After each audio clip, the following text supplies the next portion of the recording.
This evening our program is on the Parks of Oakmont. Oakmont is a small community, 1.5 square miles. But within that little area, we have a rich abundance of parks. And we're very lucky to have these parks. And each one's a different type of park that provides a different type of recreation. The first park that we had here in Oakmont was called the Halton Grove. And it was a picnic area. It was established in 1877 by the Allegheny Valley Railroad. And what they did back in that time period, and you've probably heard of what they called trolley parks and railroad parks, on the weekends ridership would be down on trolleys and trains, so these railroad companies would establish parks. And then they would take people out to the park on weekends. Kennywood Park was a trolley park, Westview Park was a trolley park, and out here we had the Halton Grove. And as I said, that was established by the Allegheny Valley Railroad. It was located on the hill of Halton Road between 5th and 7th Street. It was 7 acres. The ad said that they had a ladies' dressing room. For whatever reason, they needed a ladies' dressing room. They had a dining hall. They had a dance floor and a music stand. And it was popular with a lot of people from Pittsburgh. You had a lot of groups that came out here on the train. And they said there were times when they would get flat cars and put bleachers on the flat cars to bring the people out. They had so many people coming out here.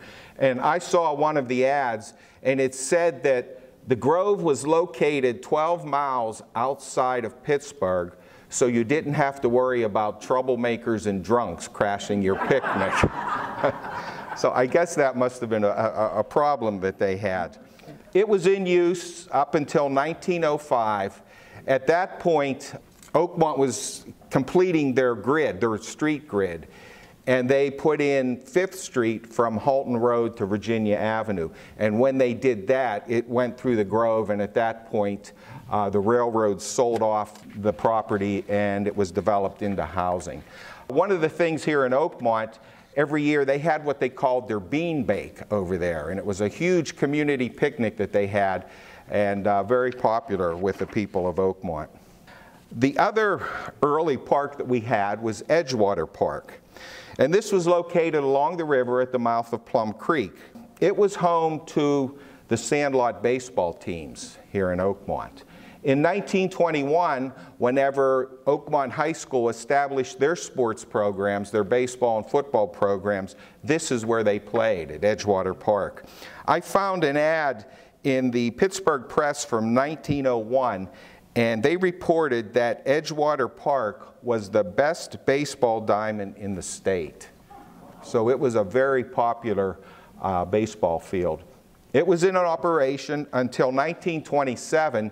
At that point, Edgewater Steel acquired the property and expanded their factory over onto that ground, and they closed the park. Our smallest park is the 5th Street Memorial Park. This was established in 2011. It's located on 5th Street next to the Borough Building, and it's our bocce courts. This is dedicated to the veterans, the police, and the firefighters. And since this park is opened, bocce has become a very popular sport here in Oakmont. Do we have any bocce players here? I know there's, yeah, we have a few. The next park, one of our newer parks, is Falling Spring Park. And this is located on the northern end of Oakmont. It is named for the spring and the creek that is the boundary between Oakmont and Plum. This land was originally part of the Caleb Lee property, which dated back to 1845. And over the years, the Lee property was sold and developed. However, this parcel was never developed. It eventually was purchased by the Favo family. In 2003, Fred Favo donated it to the borough to be used as a park.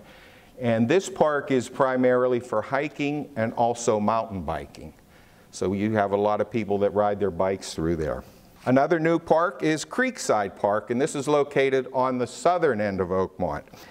This park came into being because of the Edgewater development. When they proposed the plans for Edgewater, the Borough Council said they wanted the development, but there had to be recreational facilities involved in that development.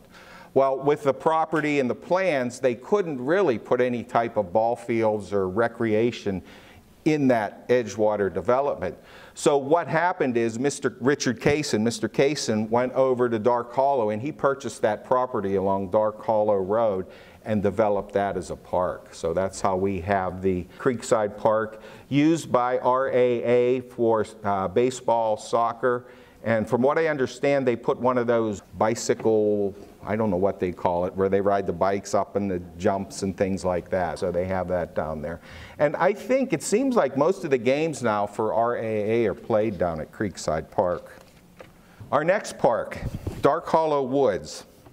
Now this park has the longest name of any of our parks. It is the Dark Hollow Woods Carl E. Sattler Memorial Park and Nature Reserve.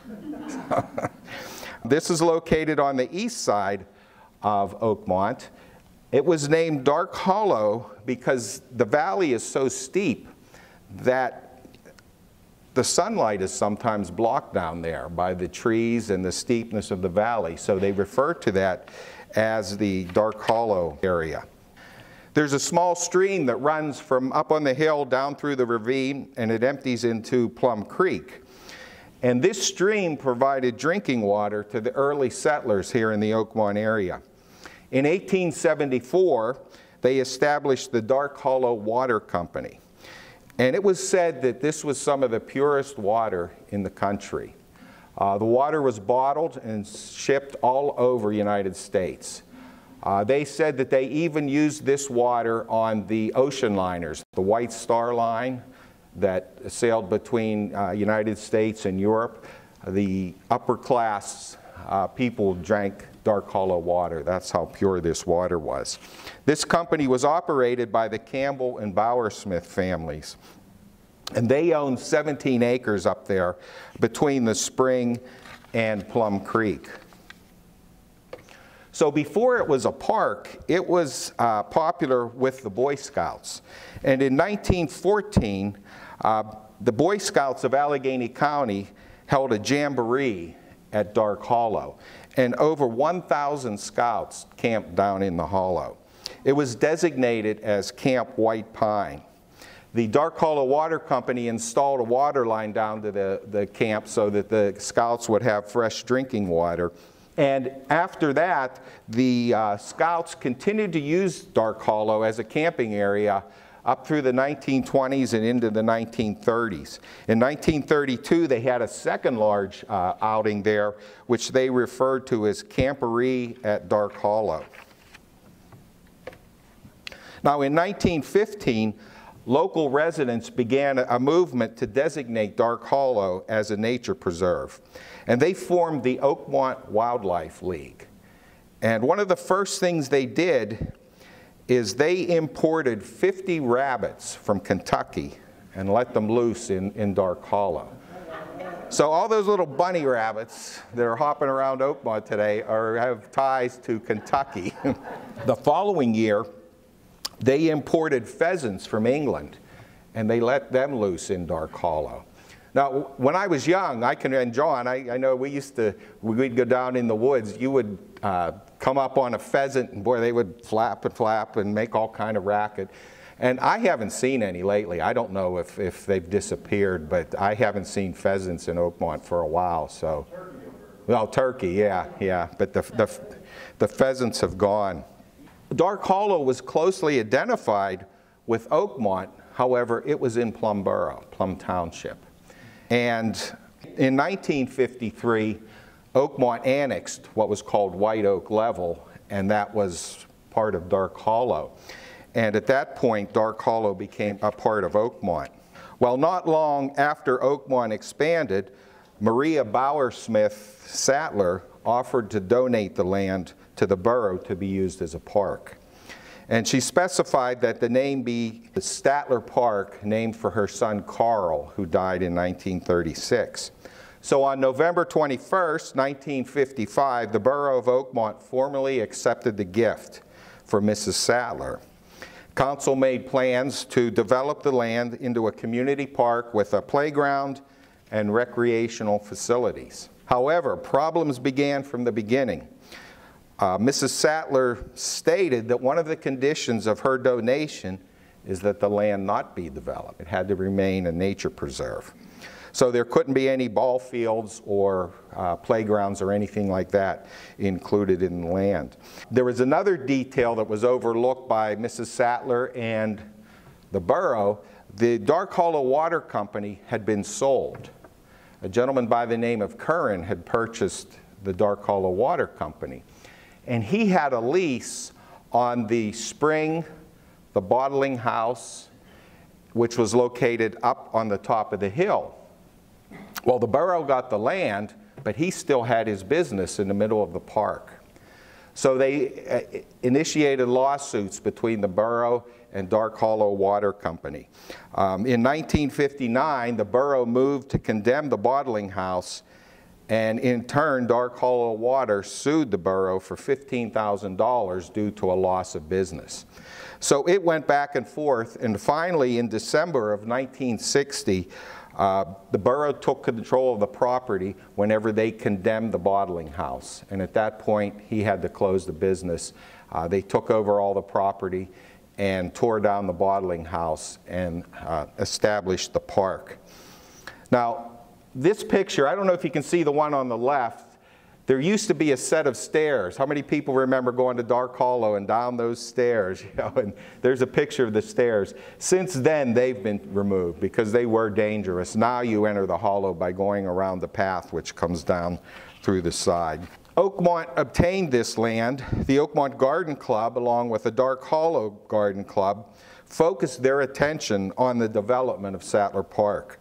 They held card parties, luncheons, fashion shows, sold cookbooks to raise money for the improvements of the parks. And they planted flowers, they laid out trails, kept up with all the shrubs and trees. So they were responsible for actually getting the park up and running and developing it. In 1962, the Bessemer and Lake Erie Railroad, which is the railroad that runs along the top there, they donated an additional 25 acres to the borough for the park, and it doubled the size of the park. And so we had more hiking trails that they added through there. So Dark Hollow, I don't know, when's the last time you've been up there? You know, it's amazing because we drive 2 hours to Cook Forest or an hour and a half to Moraine State Park, but all you have to do is drive to the end of Pennsylvania Avenue and go down into that park. It's beautiful. I mean, if you haven't been there for a while, I highly recommend going down in there and hiking through there. Our next park is RiverSIDE Park, not Riverview Park. A lot of people confuse it with Riverview Park, but it is RiverSIDE Park. As I told you, we had the field at the Edgewater property.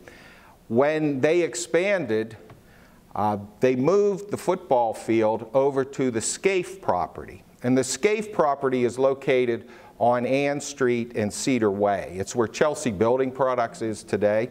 And so the William B. Scaife Company donated a portion of their ground to be used as a football field and baseball field. And so that became the home field of the Oakmont and the Sandlot baseball and football teams that were located here in town. It was located on the southern side of Ann Street. Well, during the Second World War, Scaife had to gear up for war production, and they needed that land. So what they did is they moved the football field across Ann Street to the other side. And that's where the football field was. They let the community use that, no charge. However, there were a lot of people in Oakmont who wanted a park. They wanted a community park that was owned by the borough. So they began to look for an area to have a park. Now, in addition to the Scaife property on Ann Street, Scaife also owned 13 acres between 3rd Street and the river at the foot of Archie Street. And they leased that land to a gentleman by the name of James Furco. And he farmed that land.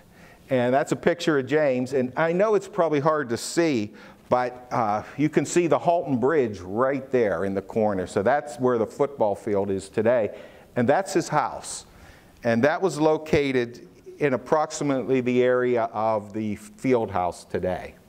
So that's what it looked like when he had that property. During the Second World War, they opened that land up to a victory garden. And it was a victory garden where residents could go down and plant gardens just to supplement their food during the war.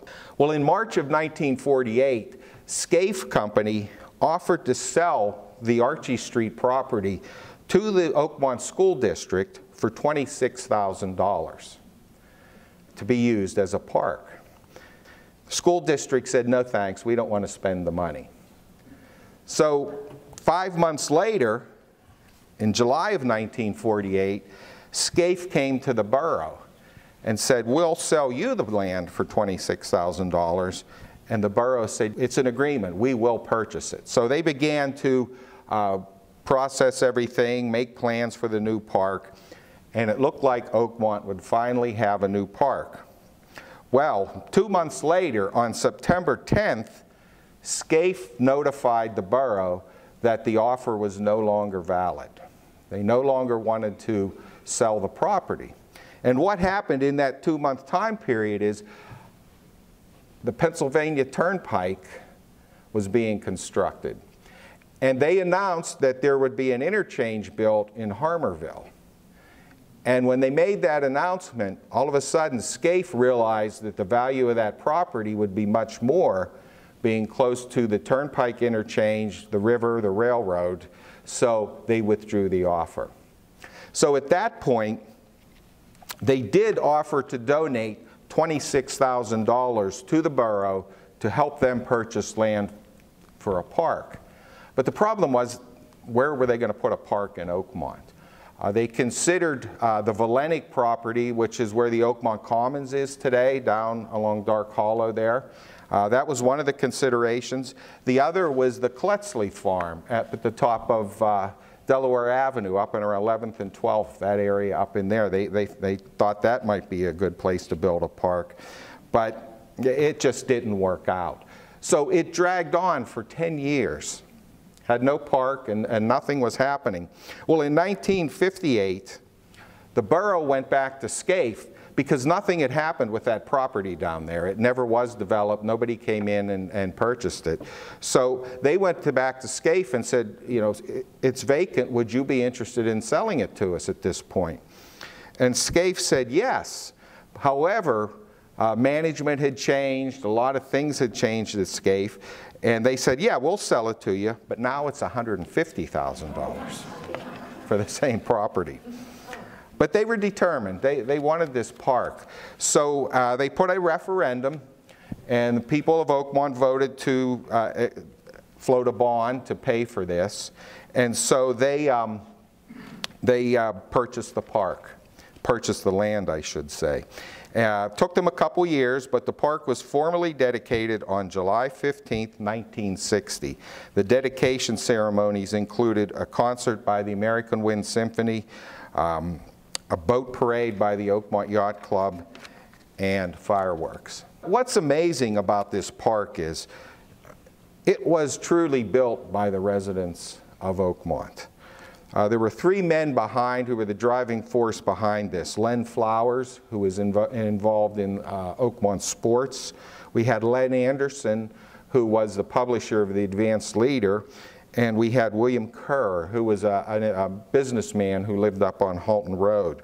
So after they acquired the property, volunteers went door to door in Oakmont soliciting money for this park. And they raised $78,000. Which in 1958, I think that is a huge amount that people donated to have this park.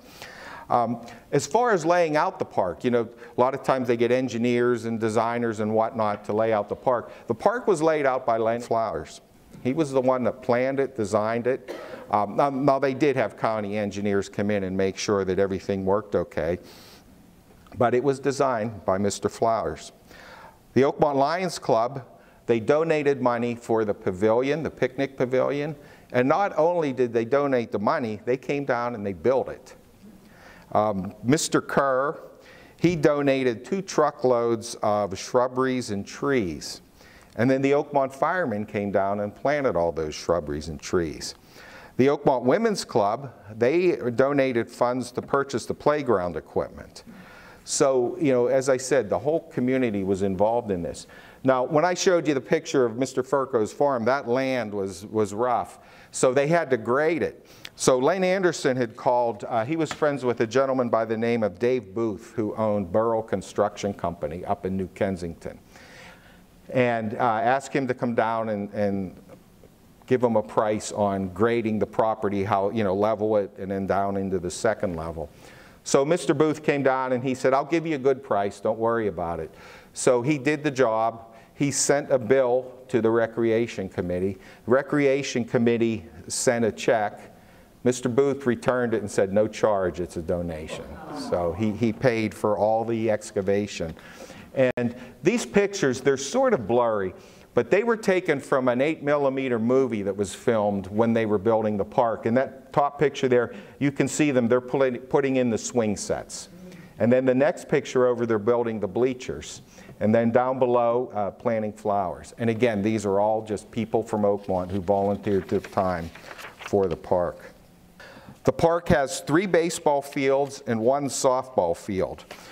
They have the 1 regulation field, which is located on the upper side. One of the changes they made, that field was originally supposed to be on the lower side. However, when they got looking at it, they thought, we're going to have a problem with foul balls from the baseball field going into the houses. So they thought they better move that down to the other end of the field, which they did. In 2013, they added the deck hockey rink down in that corner. And at that point, they shifted that field 80 feet into the center of the park.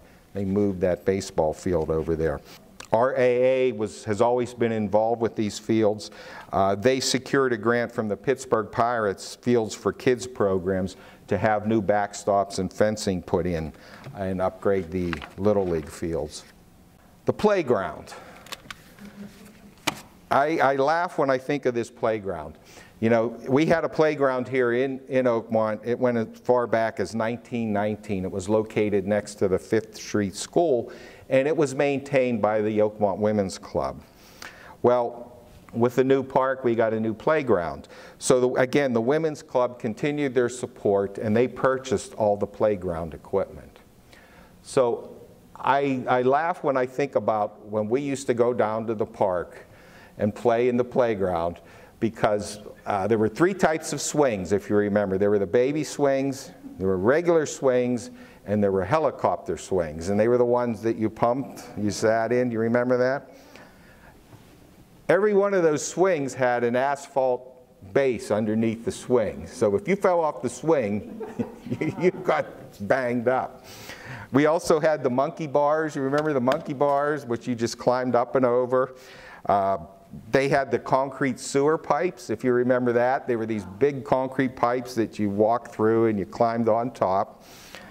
We had the telephone pole obstacle. Do you remember that? They got telephone poles and they cut them different heights and you walked on it. And I don't know, nothing to hold on to. You jumped over them, fell over. There was an old red tractor. How many people remember the tractor? They had an old tractor and they pulled it in there and flattened the tires, and we just crawled all over that thing. You know, I can remember people hanging all over it, and metal parts and everything, but you didn't think twice. The slide, you remember how tall the sliding board was, and it was all metal. And I can remember on hot days, you would slide down that and burn the back of your legs because it was so hot. And then we also had the merry-go-round, if you remember the merry-go-round. And you would get on, there would be, what, 20, 30 kids on that thing hanging off of it, spinning it around. But if you remember, there was a rut that was wore down around that thing from everybody running. And it would fill with water. So if you fell off, into the mud puddle you went. You know? But we all survived it. You know, we made it through. And of course, we all remember the green drinking fountain in the middle. Do you remember? You'd step on that pedal and you'd hear the water coming up through it, and we all drank from that. In 1994, they issued new regulations on playground safety. So in 1997, the borough spent $42,000 to upgrade the playground equipment. And then in 2006, it was upgraded once again. The picnic shelters, you know, they originally had one. This is a picture of the original one. This was built by the Lions Club. And if you notice, that's before the playground was in. You can see that's just a grass area there. They donated $3,200 to pay for that. And in 2006, the old shelter was torn down, replaced with a new one, and then they added a second one. If you lived in Oakmont during the 60s and into the 70s, each summer, you probably remember the American Wind Symphony coming to town. And they would pull up to the park with their barge, and they would perform a concert. And I can remember we were in the band, and they would come to band practice, summer band practice, and sit in with us and play with us when we practiced. And it was always a big event. In 1968, Louis Armstrong appeared here at the park with the American Wind Symphony. Does anybody remember that? Yeah, okay. I do remember. We lived on Pennsylvania Avenue, and we sat on the back porch, and we could hear the music coming up. But yeah, that was a big night whenever he came to town and appeared at RiverSIDE Park. Also, during that time period, another popular event was the ox roast. If you remember the ox roast at the park, that was a big community picnic that we had every year. The track and tennis courts. The track at RiverSIDE Park is unique because it's one of the few that doesn't circle a football field. This circles the tennis courts. It was originally cinder. You probably remember that going across it. But it's smaller than a regulation track. So as a result, when they run the mile, instead of going around 4 times like they do on every other track, they have to go around 5 on this one because the track is smaller. Now they did extend the length whenever they upgraded it, but they couldn't make it any wider because of the tennis courts, the playgrounds, and everything. So the curves in that track are very sharp compared to other curves in the high school track teams. The tennis courts were in the middle, and they were resurfaced in 1982. But in the early days of the park, what they would do, the firemen would come down and flood the tennis courts during the winter, and they would ice skate there. And that would be the skating rinks during the winter. And we have a season pass, what is it, for 1961? 15-cent season pass to skate at RiverSIDE Park. Someone brought it in. And of course, the field house. The original plans called for a 2-story building to be down on the lower level near the river. And it was to have locker rooms, showers, activity room, and offices. However, they had to scale it back, and at that point they moved it up to its present location. But that was built at a cost of $19,000 by money donated to the park. And then here is the deck hockey. This was acquired through the Pittsburgh Penguins Foundation in 2013. And again, as I said, they shifted that baseball field over to make room for that park. And I'll tell you, every time I go by there, there's somebody in that deck hockey. It's very popular with the kids. And our football field. This field was once voted the best field to watch a football game in the valley. And the reason being, no track. So you were right on the field. You know, the bleachers were a few feet away, and if you stood along the rope line, you were right on the field, the sidelines of the football field. The park was not completed in time for the 1960 football season. So as a result, Oakmont had to play all of their football games away that year. The field opened for the 1961 season, and they not only had a new field, they had a new coach that year, Chuck Wagner. That was his first year of coaching whenever the field opened. And I remember as a kid, they had an old school scoreboard, if anybody remember the old scoreboard. And what it was, it had hooks, and Whoever got there first climbed up on that platform, and you kept score during the game, and you would hang the number up if somebody got a touchdown. It was eventually replaced with an electric scoreboard. But this field was part of the Furco farm. Where the bleachers are today, there was a big chicken coop that sat there. And there was a road that went through the center of the football field down to the river. And there were some cottages along the river down there. But that was all taken out and leveled. And again, this is another view. If you look in the background, you see the scaffolding back there. That was the press box. And that's probably John Ziegler up there, because Mr. Ziegler was filming those films for years. And I can remember when I was in high school, cable TV had just come in, and we had Channel 3 out of New Kensington. And they would come down and they would film the football games. And they had it was black and white video. They didn't even have color at the time. And they would go up on that scaffolding.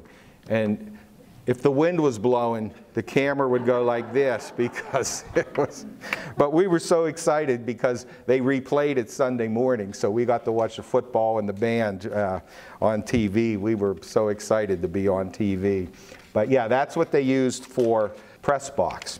Well, Len Flowers was still involved, and he said, you know, we do need a press box, a permanent press box. So he drew up plans for this press box, and he showed them to Joe Massaro. And Joe Massaro was an Oakmont resident who owned Massaro Construction Company. And so Mr. Massaro said, where do you want it? So he showed him, and his workers came down and they began building this. Well, as it was under construction, the question came up, how do we pay for this? You know, maybe we could extend the cost over 10 years. When it was finished, Mr. Massaro said no charge.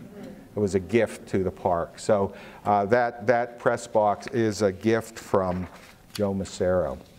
And finally, anyone who went to the park, again, you always got a drink, whether you were playing in the playground or playing Little League, you always got a drink of water from the old green fountains. And I think there's still one down there. I think the one on 3rd Street is still there. But yeah, so, you know, we're lucky. We're such a small community, but we have all these little parks, and they all serve a different need. You know, whether it be hiking, bocce, softball, baseball, football. It's all different types of parks, and we're lucky to have such good recreational spots here in Oakmont.